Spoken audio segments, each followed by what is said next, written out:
What's going on, everybody? Welcome to a Week 6 2016 NFL season recap. We're going to be starting off with the Thursday night football game, the Chargers and the Denver Broncos. Now, going into this game, we know that the Chargers have... who's playing right now for them, bro? Their whole team is injured. I don't even know how they're still, going out there with a full squad. But, they came out with a lot of rookies, and they played very, very well. They ended up winning the game 21-13 over the Denver Broncos. We're going to just talk about some things, though. Mainly, Phillip Rivers. I've said in previous podcasts that I think that he's a very underrated talent, and he doesn't get the respect that he rightfully deserves. Pretty much the reason that I say that is because I know he has a weird throwing motion. I understand all that. Plus the guy, he has 75,000 kids. I don't know what's going on with that. This guy, I don't want to know what goes on in this house when he goes home. He probably just goes home and just jumps right in the bed, bro, and just has sex because this guy's having a kid every week. I don't know what's going on with the guy, but when he's out on the football field, this guy does some really, really good things. It was a really, really, defensive, tight-knit game, but he did pass Dan Fouts, for the most career passing yards, 43,047. And, it's very, very interesting on, with his 12-yard pass to tight end Hunter Henry. And I'm really starting to like this guy, bro. I'm starting to like this rookie. And the team is filled with rookies right now. So if you don't like this rookie, Hunter Henry, I don't really know what you have to look forward to watching the Chargers right now because, Gates is on his way out. Let's just be honest about it, bro. The guy was juicing last year. He was suspended. I don't know what he's doing now. It's about that time he has to go. I know Chargers fans, he had a lot of good years. I remember him and Vincent Jackson used to tear it up, but it's time for him to go. But I just want to say congratulations to Phillip Rivers. Even though I don't think that he will ever win a championship, I think that ship has sailed. I will not neglect the fact to state that he's a great player.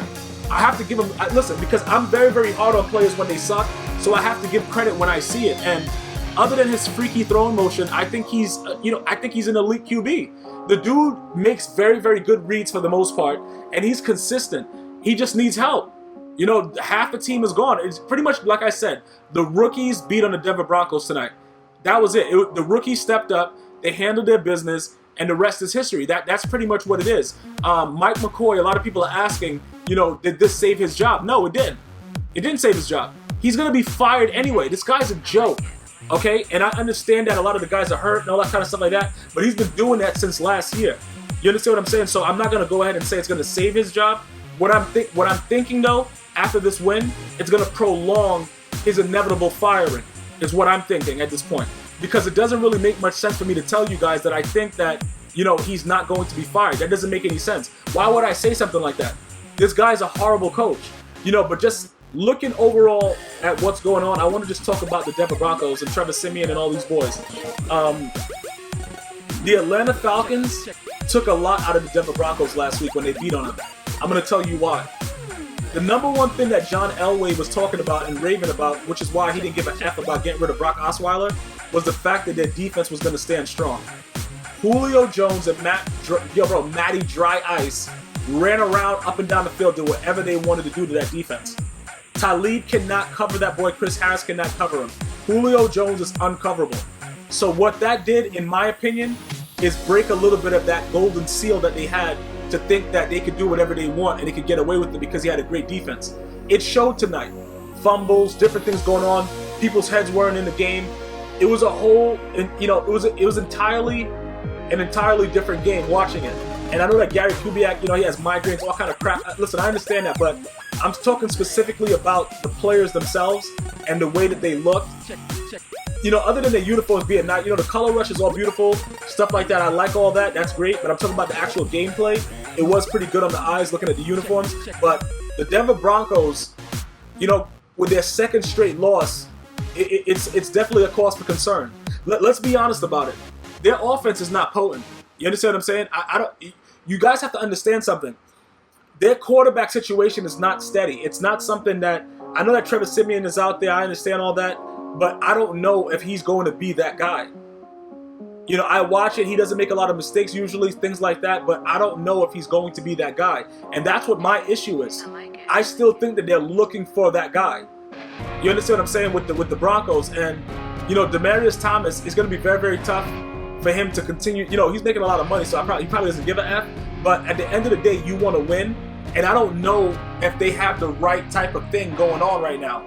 When you look at their overall roster, is Trevor Siemian going to be the guy? You know, the rookie came in last week, stunk up the joint. I'm just trying to figure out that, you know, as far as the Denver Broncos go, because I thought early in the season, the way they were playing, that they would possibly repeat. But I really don't see a repeat in their future, because the Atlanta Falcons broke them. And you could see it on their faces during the game, but I didn't think that it would carry over into, I didn't think that Phillip Rivers and these boys could beat them. I'm just going to be honest, I thought that the defense would rattle Phillip Rivers. I thought that they would get in, you know what I'm saying, be all over him, do whatever they want to do to him, and he would be throwing picks and being a wild savage. Like, you know, he's had those games where he'll just come out and just throw 19,000 picks. But this wasn't one of those games. It was a gritty, hard-fought game, but he came out on top. And, you know, it was a very, very special day for him. Like I said, he passed Dan Fouts with passing yardage and stuff like that. But I wasn't expecting them to win this game. I'm just being honest about it. I wouldn't have bet them to win this game. I didn't bet this game. But I wouldn't have bet them to win this game. So, overall, looking at everything that I've learned with this game and what you should be taking from it, number one, the Chargers are not really good. Listen, they got to win. It's nothing to write home about. You know what I'm saying, bro? Like, they're not going... I don't think they're going to make the play. I don't think they can make the playoffs. I don't really think they're going to make the playoffs. That was the Raiders hanging out around there. So let's just you know, point blank period. This is a rebuilding year where they're going to see what their rookies can do. If you're a Chargers fan, we're looking at what your rookies can do right now. We're not expecting wins all the time. We're not expecting any playoff run. That is not going to happen. I just want to be very, very clear about that. That is not happening. But it is good to start to see the talent that you have right now. That's good. As far as the Denver Broncos go, I don't know exactly what the future holds for them. I don't know what their QB's situation is going to be. I still think that they could possibly end up, you know, not starting Trevor Siemian and not starting what's this rookie? Yeah, listen, I don't know what either one of them are doing at this point. Both of them, you know, listen, man, they need a solid QB. And as bad as freaking Peyton Manning was, he was a guy that could control the game, control the clock, and make very, very few errors. He saved all his errors for his earlier time when he was with the Colts and he was just getting beat on by the Patriots. He was very, very mature. He knew his arm strength was sucky. He knew what he had to do to win. And people think it's very easy to win in the National Football League. I hope that you guys are seeing by watching these games, it's not an easy thing to do. Even if you think you have a great defense and you just need people to manage the game, it's not an easy thing to do to win in the NFL. And that's what I try to explain to people when they're like, yeah, you know, the defense is so good, you can put anybody out there. No, that's not the case. And you guys are seeing it right now. It is no way possible. I know that San Diego was home, that's all great, but I was not expecting the Chargers to win this game. I'm just being honest about it. The Denver Broncos defense is their Achilles heel. When they're not clicking and doing everything and dominating, you know, 21 points, it doesn't seem like a lot. It'll seem like around, you know, whatever, like an average thing. People usually get around 21, but the Denver Broncos defense is usually a lot more stout than that. They can't give up those kind of points and then depend on their offense, which is pretty much non-existent. Their offense is pretty much, you know what I'm saying? Like, it's not something that's prolific. So their defense they have to be stout. They got to be smash mouth. They got to punch the other guy in the face. Not literally, because they'll get like thrown out the game. But I'm just saying they have to play a lot more gritty, a lot more tough. Talib is too busy shooting himself, and he's not realizing right now that they have to come together and play better. That's the bottom line. That's ultimately the bottom line. You paid Von Miller all this money. You did all these other ridiculous things. You have to make it work now. And it's going to be very, very difficult going forward because once again, when you play a team like the Atlanta Falcons that's not expected to beat you, and they not only beat you, they disrespect your secondary and do whatever they want to do to you. They run all over you, do whatever. It takes a toll on an athlete, on a man, on your pride. And I until they get over that part, I don't see the Denver Broncos doing pretty well. Like, I'm going to go ahead and say, I don't really think they're going to be winning a lot more games if they're not able to get over that hump right now. Understand that it was a game that, you know, Julio Jones is just not coverable, and we got to just do what you got to do. Like, you see what the Carolina Panthers did. They fired, they cut the cornerback that was out there covering him, Julio Jones, for that game. He's a freak this year. You know what I'm saying? Well, he's been a freak every year, but right now he's just playing out of his mind. But the Chargers, kudos to you guys. Like I said, I don't see you guys doing anything much, but keep playing those rookies and see what you got. And the Denver Broncos fans, man, it's a cause for pause right now, bro. I don't know where you guys are going, but I would like for you guys to subscribe. Go to iHeartRadio, gmyersworld.com. We're on iTunes and Android as well, the G Myers World Podcast. Subscribe. Until next time. One love.